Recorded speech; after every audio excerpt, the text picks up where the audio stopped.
The fourth most common mistake that BNS players will make is they lack flexibility. This can be attributed to a whole bunch of other things. Rather, you are an individual that plays a class that never changes your skill packet setup. You're an individual who uses the same exact combo all the time. You are an individual when you go into 6v6, you always play the exact same way every single game. And these things are going to hurt your performance a lot, because essentially what this ends up doing is making you a more predictable player. The more predictable of a player you are, the lower your chances are of winning an encounter with another player. For example, let's look at Arena. Very commonly, players will complain about other players intentionally running out the clock. However, running out the clock is a legitimate strategy, and as the person that has to go up against a strategy, it is up to them to be able to counter it. If you cannot counter these different strategies, your opponent may use these said strategies against you. At the end of the day, a win is a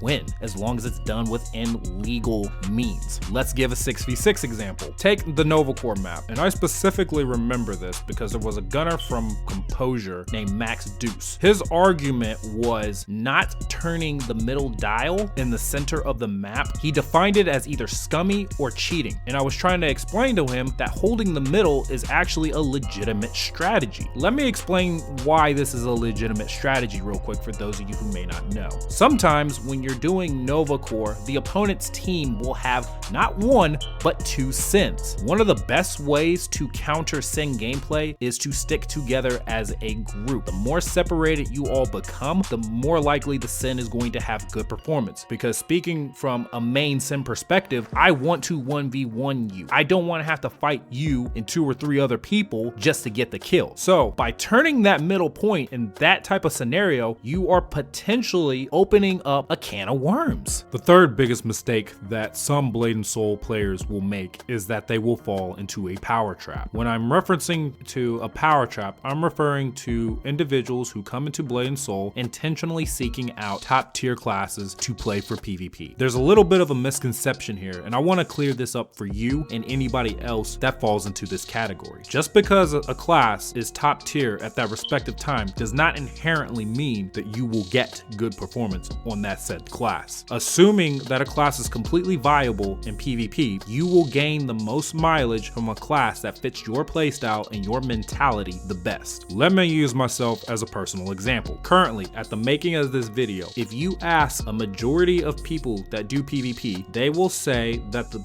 Blade Master is stronger than the Kung Fu Master class. However, despite this general consensus, I get far more mileage on the Kung Fu Master than what I do with the Blade Master. And there's 2 primary reasons why for this. The first one is that I have far more experience playing Kung Fu Master than I do Blade Master. The second reason is that the Kung Fu Master toolkit fits my playstyle and my mentality significantly better. Let me give you a small skill comparison real quick. When Blade Masters use their standard defensive skill, they lose all mobility. However, when the KFM uses their standard defensive skill, they are able to remain mobile and still move around. Small little differences like this can be huge. The second biggest mistake that Blade and Soul players will make in this game is not knowing class matchups. Not knowing how a class functions is going to lead to your downfall very quickly. And in fact, this is very similar to fighting games. Say there's a new DLC character that comes out in Tekken 7, for example, and you have your main, you're playing online, somebody is using this new said DLC character. More than likely, you will lose against that person simply because they're using a character you have no knowledge of. You don't know their strings, their combos, their weaknesses, their strengths, anything along those lines. Same thing for Blade and Soul. With that being said, I do not completely blame you for a player if you fall into this situation. Unfortunately, NC West has not provided us with a centralized hub location for going to when it comes to PvP information. PvP information is spread amongst various sources: Reddit, BNS Academy, other Discords, YouTube, etc., etc. This can make it extremely frustrating and difficult to keep up with new PvP content in this game. For example, in this very video